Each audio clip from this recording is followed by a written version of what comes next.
the whole like thing with getting sick and getting injured, and I wouldn't have said this a year ago, and I hesitate saying it now, but like some sort of weird blessing in disguise, right? Because I'm out there in the morning and sometimes I'm a little cold or I'm a little tired, but like I always remember like I'm pain-free running right now. That's all I think about. Like, this is pain-free running. The leg tiredness is not pain. Feeling cold is not pain. This is all I wished for 8 to 11 months. Not that long ago, 2 years ago. Like, all I wanted was to just go out in the morning and see the sunrise and blast my obnoxious Pitbull music in my headphones and just like happily frolic through the streets of Providence. So every day that I'm pain-free running is like a gift.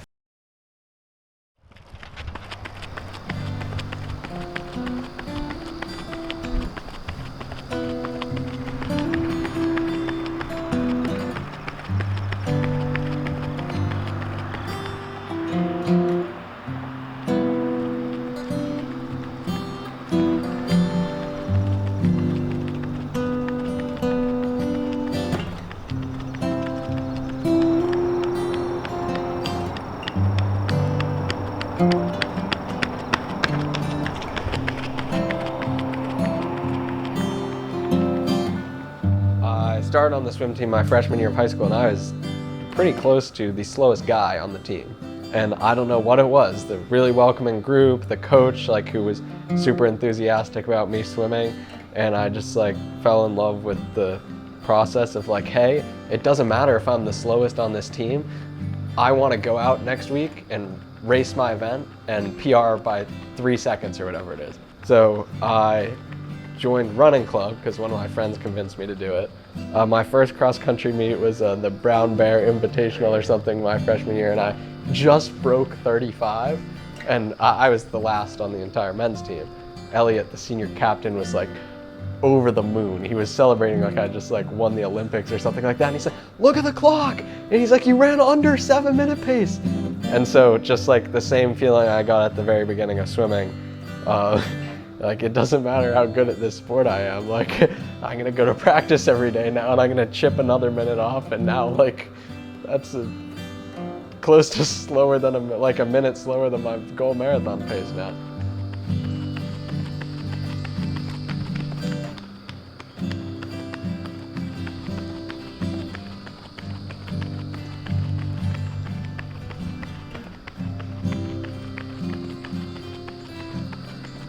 So how my coach has set it up is we have 3 cycles. So the first cycle was lower volume and just adding the intensity back in, especially because I was starting the training block a little injured, or not a little injured, but recovering from injury. So low volume, sort of high intensity.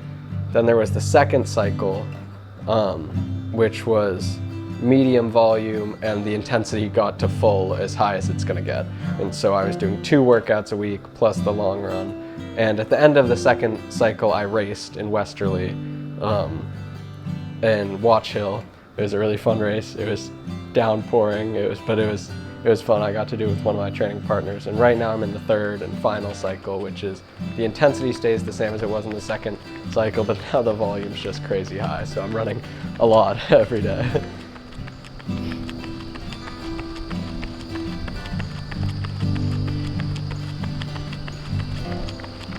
I'm gonna pop this. Got it.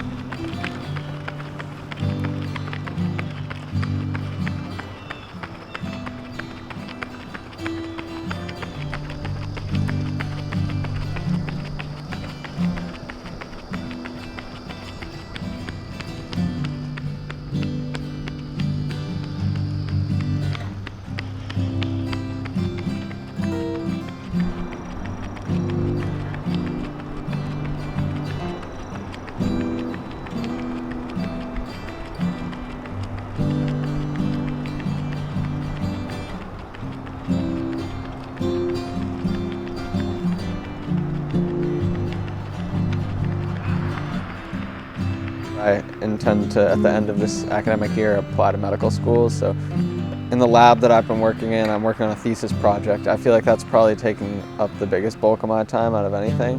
You can tell it has Alzheimer's because these are all the beta amyloid plaques. So this mouse is not in great shape. Cannot genetically alter a human to develop Alzheimer's disease. That's not ethical. So you genetically modify the mouse, and you can't give the mouse a human disease because genetics doesn't work like that. We don't have the same genes as mice. That's why we're not mice. Really? So you give them one of the pathologies of Alzheimer's disease and then study. In some ways, like, this is a crazy thing to say, but my mom said the same thing when she was playing lacrosse in college, but like, it forces you to add structure to your day. Like, you have no other choice. There's one place to like put your running, and then so you have your running part of the day, and then breakfast, and then your classes part of the day, and then lunch, and then lab. And so that's kind of what it's been like.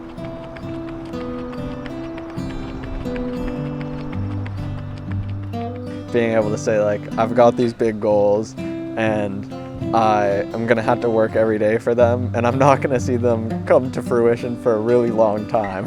So I think building the patience and building like the positivity to say, like, hey, things are gonna happen, to stay on course and say, like, hey, I can still do these hard things. I think it adds happiness, but also like fulfillment to your life, like you live with a purpose.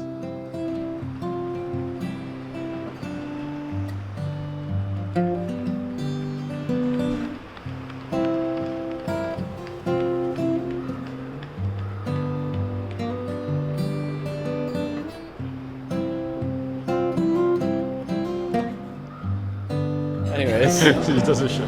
wait, I'm telling you, Bio 1810, that was the greatest recommendation of all time. 3 other people have given me the same recommendation since. Really? Yeah. I'm telling you. So, I know. It's the place to be. J Money In knows the spring. what's That up. and Rocks for Jobs. He knows. It worked. I wouldn't do that for your thesis application. Mine got accepted. Yay. Congratulations. Nice. Thank you. What is your thesis gonna be? It is on the role of the immune system on the progression of Alzheimer's disease in the PS19 mouse model. Oh, so it's your. That's the I title. think about that all the time. That's the title. Yeah. So prepare. You will all be there at the poster ceremony.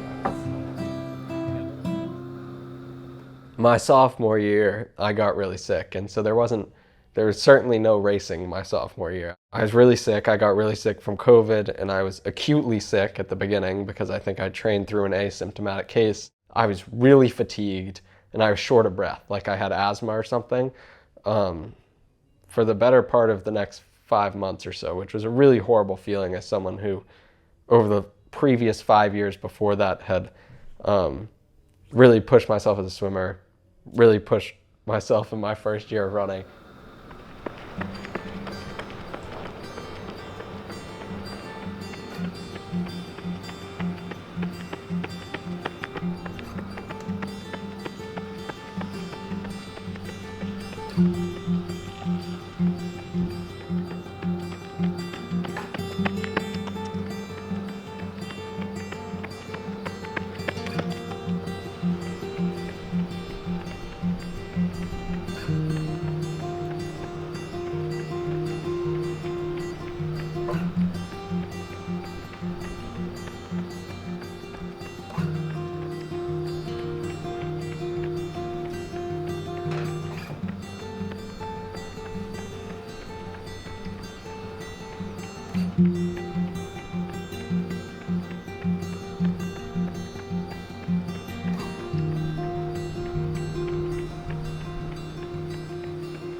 We were on the 4th floor of Littlefield, the dorm over there, and between all the staircases, I would go up one flight of stairs, I'd stop for like 30 seconds and do like a couple deep breaths, and so I was really worried, and I kept telling my parents, like, something is wrong. Like, I know my body well enough to like know that something is wrong.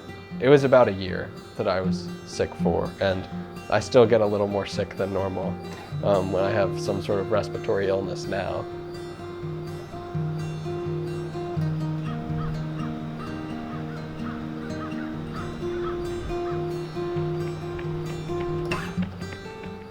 And so some specialist at Boston Children's Hospital, I think it was my mom who got me connected with the specialist at Boston Children's Hospital, and she was like, this is like my passion project. Like, I had long COVID, and she was a neuroimmunologist, amazing young doctor. I was at those appointments, like, breaking down, like, I swear there's something wrong with me. I know my body so well. And she was like, hey, you gotta start with, like, you can do a walk every other day. And just like, you said it yourself, you're in tune with your body. Like, be like, oh, did I feel better than I did 3 weeks ago when I went for that walk? And I don't know, just someone who was like willing to sit down with me and like talk about running instead of, hey, what are your symptoms? Who is a doctor who really related to me, was like, I think the world needs more good doctors, and I don't know if any of those med schools out there accept me, then I will try my best.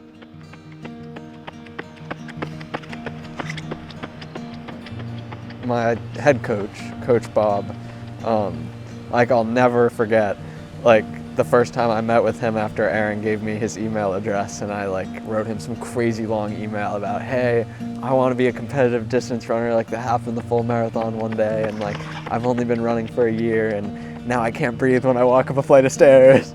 From the first day, he's like, if you want to make it happen, I'll do everything I can to help you out. So I joined this group that he and Ann put together called the Ronald McDonald House Providence Running Club. So the guys that I train with, like, one of them's a high school teacher, and one of them's like a young dad. He's always telling me about, I didn't get enough sleep, my son kept me up. Just awesome people and awesome runners, and I think all of us, including myself, get in a couple shifts a month of volunteering at the Ronald McDonald House.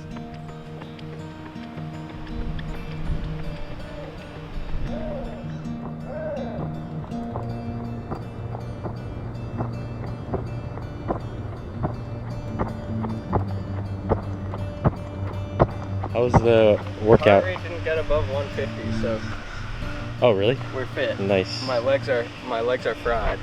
Yeah. But That's what the taper's taper for. starts now. Yo.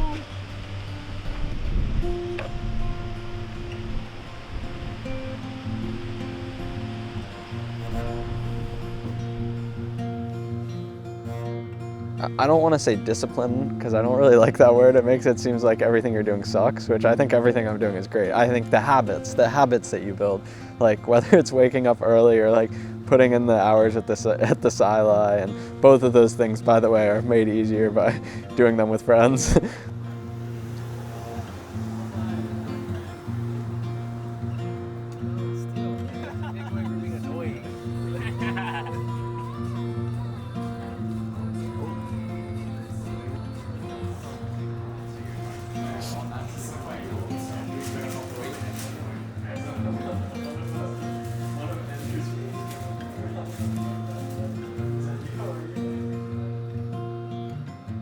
It was just about this time 2 years ago, so my sophomore year, we planned some underclassmen team bonding event, and we decided that we were gonna make friendship bracelets for like the entire Brown Running Club underclassmen squad. One of the other people who was in my class at the time, they're like, yeah, what's a funny thing that we could say for someone whose heart is fucked up? And I'm like, wait, hold up, my heart is not messed up. I think I just had to go make sure it wasn't messed up today. And so I have this bracelet that says, can't break this, and then a heart emoji on it. And I said, this is awesome. I'll wear it until I run my first marathon now. So I'm gonna like tape it to my bib and then frame it in my room. Wait, oh right, I forgot Jackie's a runner. You're not even last place, dude. You're last place, Shay. Good luck. Jackie, can you fix my bike? So grateful to have those guys to train with in the morning, because running all by yourself all the time, that gets old really quick.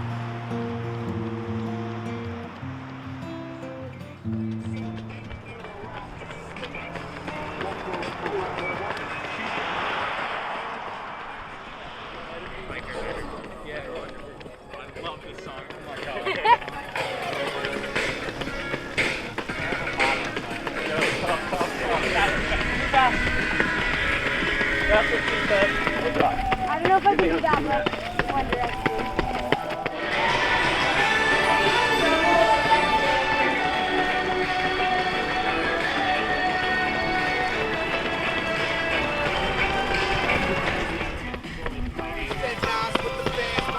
Luckily, my brakes give audio information before I'm speaking. That's a good part.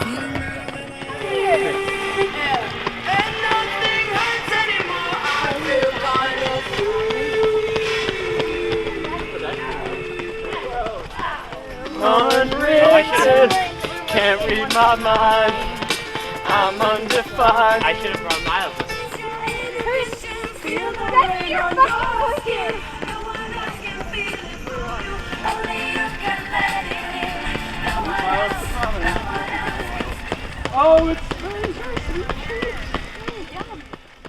The first of the people who I really became close friends with, David, my sophomore year, he tore his meniscus and then tore it again, training for another marathon. But he was just like, you just gotta like mentally like think about something else. Like it's really hard when you were training this hard to run a marathon. Sometimes being stuck in that loop is not really healthy, and so we had a lot of like VW dinners where we would talk about everything except for running. Helen as well, like one of the craziest, most resilient runners ever. She ran the Philly Marathon last year, and I watched, and she sprained her ankle at like the 18th or 19th mile.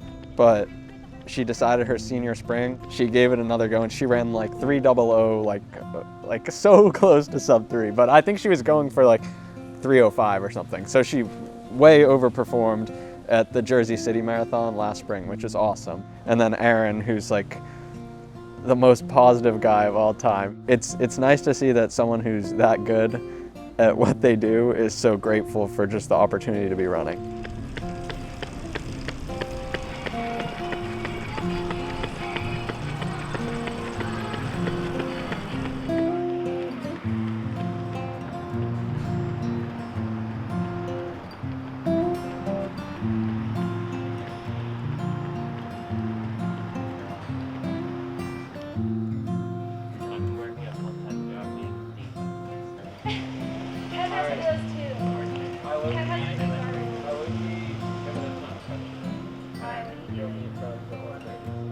I love the BRC social events. I love people who have similar goals and people to eat tons of food at the ratty with, because gotta get in those big ratty meals, and it's really fun. We just go there and we talk about whatever. Like Adam sometimes asks me pre-med questions, or like sometimes Declan will drop some piece of lore from his Florida childhood, and it's just all funny stuff, and it's really lighthearted. And with my schedule being so chaotic and stuff, sometimes it feels like my ratty meals are like my social time for the day, and so I really enjoy that.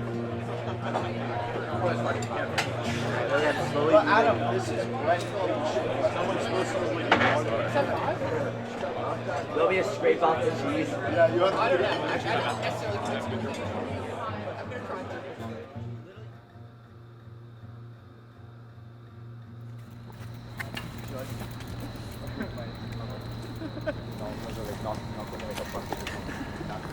Hey.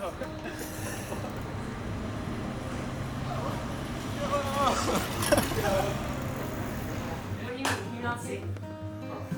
They're not saying that. I meant different. Adam, you're on flashlight, dude.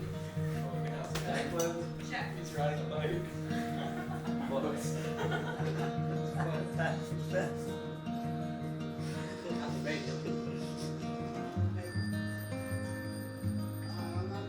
But you guys did well, didn't you, at regionals? Yeah. Or how'd you do? I don't know. No, I did good. That's good. Wait, did you taper or no? Yeah, I ran like 20 miles that week. Oh, nice. Wait, that's good. That's what you should Not do. including the race. Yeah, so nationals up next, is that the word? Yeah. Oh, nice. Exciting time of year. You guys race the same morning I do. Yeah. Yeah, you're Saturday, no? Saturday, November 8th. Lots to look at on Strava that morning, that's for sure.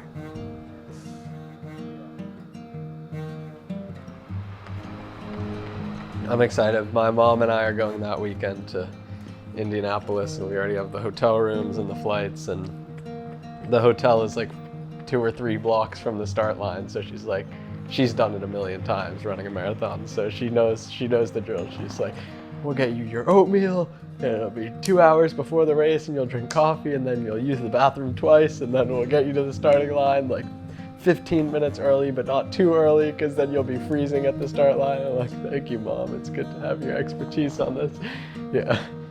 And then my dad for being like, he's like the biggest sports fan of all time, bro. Like if you go up to that man, you tell him like the Philadelphia Eagles suck, you might get swung on. He loves having something to cheer for, and so he's probably the biggest of the Dillon Salvin fans. So I think definitely my parents and then my 4 younger siblings, who the fact that the 5 of us are so close, like definitely has been a cool support system as well. But yeah, I mean, it's starting to feel real. I've never, like, I told you, like in the other marathon that I trained for, I got super sick my sophomore year. I think it was in week 9 out of 20. So like being midway through week 19 is kind of crazy.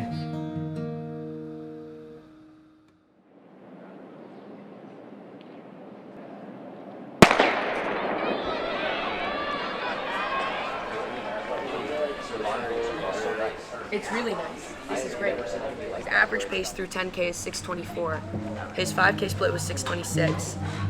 In front of me, there were 2 women and a guy who were all wearing like matching race kits. And the guy was like, yo, do you want to join in on our like little pacing rotation or whatever? All 4 of us were together until like mile 13, where the guy, when we went up the uphill, he kind of disappeared. 6:23. 6:23. He just came through. 6:22 pace through 25K.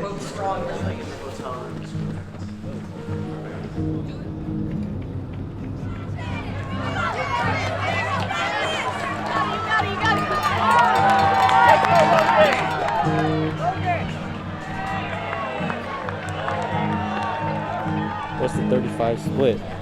Natalie, It's still 6:21. And so I started following the 2 women, and we were kind of rotating miles up until like mile 22. I think we were literally all the miles were 6:20.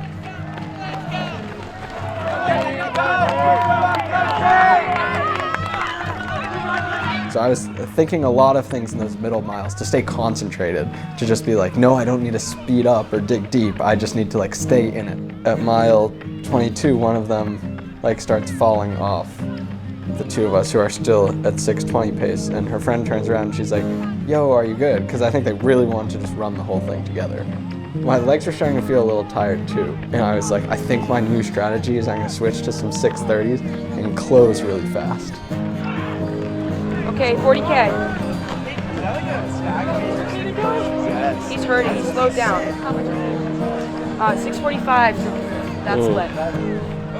So what ends up happening is we get to around mile 24, and one of the women who originally around 22 was the one who asked to slow down clearly made the right choice, because she started speeding up, and I'm like, I can't go with her, and I couldn't spin my legs. Like it felt like the neural connections were severed or something like that. I could not get my legs to step any faster.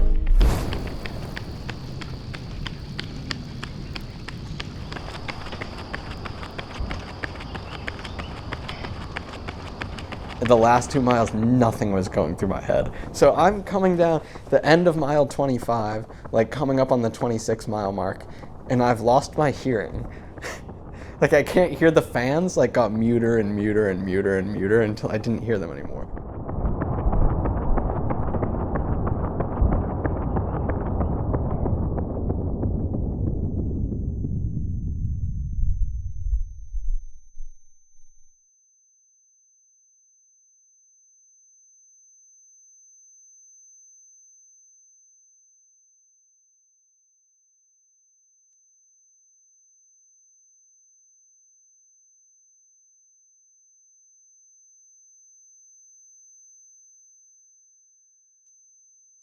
I can't let go of being an athlete.